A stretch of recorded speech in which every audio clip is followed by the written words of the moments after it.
નમસ્કાર મિત્રો આપની સાથે હું છું પિનલગીરી ગોસ્વામી। આજની વિડીયોમાં વાત કરીશું આજે તારીખ 3 જુલાઈથી લઈને આવનારા દિવસોમાં ગુજરાતમાં કેવું રહેશે હવામાન, કઈ સિસ્ટમ કામ કરશે જેથી ગુજરાતને સારામાં સારો વરસાદ મળવાનો છે। મિત્રો માહિતી અનુસાર જણાવીએ તો રાજ્યમાં એક સાથે 5 વરસાદની સિસ્ટમ સક્રિય ન થવાને કારણે આગામી દિવસોમાં સાર્વત્રિક વરસાદનો માહોલ જોવા મળી શકે છે। દક્ષિણ ગુજરાત અને સૌરાષ્ટ્રના કેટલાક ભાગોમાં ભારેથી અતિ ભારે વરસાદની સંભાવના વ્યક્ત કરવામાં આવી છે। મિત્રો મહત્વનું છે કે આજે 3 જુલાઈ છે તો કયા જિલ્લામાં વધુ વરસાદની શક્યતા રહે છે અને કયા જિલ્લામાં રેડ એલર્ટ, ઓરેન્જ એલર્ટ આપવામાં આવ્યું છે। સૌપ્રથમ વાત કરીએ તો અતિ ભારે વરસાદનું એલર્ટ, જેમાં રેડ અને ઓરેન્જ એલર્ટ વાળા વિસ્તારો જણાવીએ। સૌરાષ્ટ્ર અને દક્ષિણ ગુજરાતના અનેક જિલ્લામાં મેઘરાજાએ તોફાની બેટિંગ કરી શકે છે, જ્યાં વહીવટી તંત્ર દ્વારા એલર્ટ આપવામાં આવ્યું છે। ખાસ કરીને દક્ષિણ ગુજરાતના સુરત અને એમાં પણ પલસાણા અને આસપાસના વિસ્તારોમાં ભારે વરસાદ થઈ શકે છે। નવસારી, વલસાડ, ડાંગ અને તાપીમાં પણ આબ ફાટવા જેવી પરિસ્થિતિ સર્જાય, અતિ ભારે વરસાદની પરિસ્થિતિ સર્જાઈ શકે છે।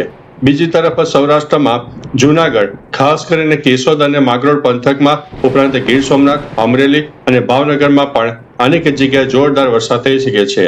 બીજી તરફ હવે યલો એલર્ટની વાત કરીએ તો જે તે વિસ્તારમાં ભારે વરસાદ થઈ શકે છે તો કયા વિસ્તારો છે?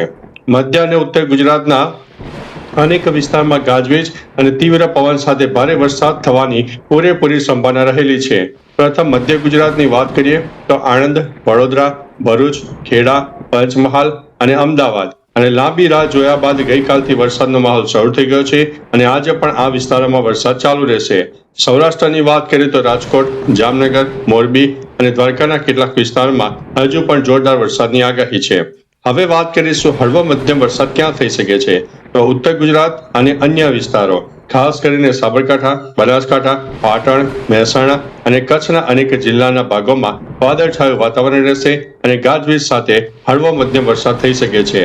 મિત્રો મહત્વનું છે કે ચોમાસું સમગ્ર ગુજરાતમાં ધીમે ધીમે આગળ વધી ચૂક્યું છે અને અરબી સમુદ્રમાં કરંટ હોવાને કારણે માછીમારોને દરિયો ન ખેડવા માટે તથા પ્રવાસીઓને દરિયાકાંઠાના વિસ્તારો જેમ કે દમણ અને દીવથી દૂર રહેવાની સૂચના આપવામાં આવી છે। ખેડૂત ભાઈઓ માટે આ વરસાદ વાવણી લાયક અને ખૂબ જ ફાયદાકારક સાબિત થઈ શકે છે। હવે મિત્રો એક નજર કરીએ ગત 24 કલાકમાં પડેલા વરસાદની।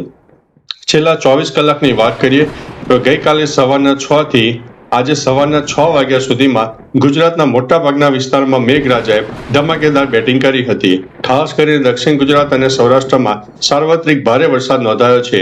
રાજ્યના સ્ટેટ ડિઝાસ્ટર કંટ્રોલ રૂમના તાજા આંકડા મુજબ સૌથી વધુ વરસાદવાળા મુખ્ય તાલુકાની વિગત આ પ્રમાણે છે। સૌથી વધુ વરસાદ નોંધાયો હોય તેવા ટોપ તાલુકા જેમાં 24 કલાકમાં વરસાદ નોંધાયો છે તેની વાત કરીએ। સુરતના પલસાણામાં રાજ્યમાં સૌથી વધુ 11 ઇંચ જેટલો વરસાદ ખાબકી ગયો છે, જેના કારણે નીચાણવાળા વિસ્તારોમાં પાણી ભરાઈ ગયા છે। નવસારી અને ખાસ કરીને બારડોલી અને ખેરગામમાં અહીં પણ આભ ફાટ્યું હોય તેમ 8 થી 9 ઇંચ જેટલો વરસાદ ખાબકી ગયો। જૂનાગઢમાં ખાસ કરીને કેશોદ અને વિસાવદરની વાત કરીએ તો સૌરાષ્ટ્રમાં સૌથી વધુ 7.5 ઇંચ વરસાદ સાથે નદી નાળાઓ છલકાઈ જવા પામ્યા છે। વલસાડની વાત કરીએ તો વાપી અને ઉમરગામમાં પણ એટલે કે દક્ષિણ ગુજરાતના છેવાડાના વિસ્તારમાં 6.5 ઇંચ જેટલો વરસાદ થઈ ગયો છે। ગીર સોમનાથની વાત કરીએ તો કોડીનાર અને વેરાવળમાં પણ એટલે કે દરિયાકાંઠાના આ પંથકમાં 6 ઇંચની આસપાસ વરસાદ નોંધાઈ ગયો છે। હવે વાત કરીશું મધ્ય ગુજરાત અને ચરોતરની સ્થિતિ। આણંદ અને ખેડા જિલ્લાની વાત કરીએ તો ચરોતર પંથકમાં પણ મેઘરાજાની સારી એન્ટ્રી થઈ ગઈ છે। ગત 24 કલાકમાં આણંદ, ઉમરેઠ, નડિયાદ પંથકમાં 1.5 થી લઈને 2.5 ઇંચ જેટલો વાવણી લાયક સારો વરસાદ નોંધાયો છે, જેનાથી ખેડૂતોમાં ભારે આનંદનો માહોલ છે। વાતાવરણમાં ઠંડક પણ પ્રસરી ગઈ છે। અમદાવાદ અને વડોદરાની વાત કરીએ તો આ બંને શહેરો અને આસપાસના તાલુકાઓમાં 1 થી લઈને 2 ઇંચ જેટલો વરસાદ નોંધાયો છે। આગામી 24 કલાકમાં પણ હજુ પણ આ વિસ્તારોમાં ભારે વરસાદી ઝાપટા ચાલુ રહેવાની પૂરેપૂરી સંભાવના છે। તો મિત્રો તમારા વિસ્તારમાં વરસાદ થયો કે કેમ, અત્યારે કેવો માહોલ છે, કમેન્ટમાં જરૂરથી જણાવજો। તો ચાલો મિત્રો ફરીથી એક વરસાદની નવી આગાહી લઈને મળતા રહીશું, ત્યાં સુધી અમને રજા આપશો। નમસ્તે।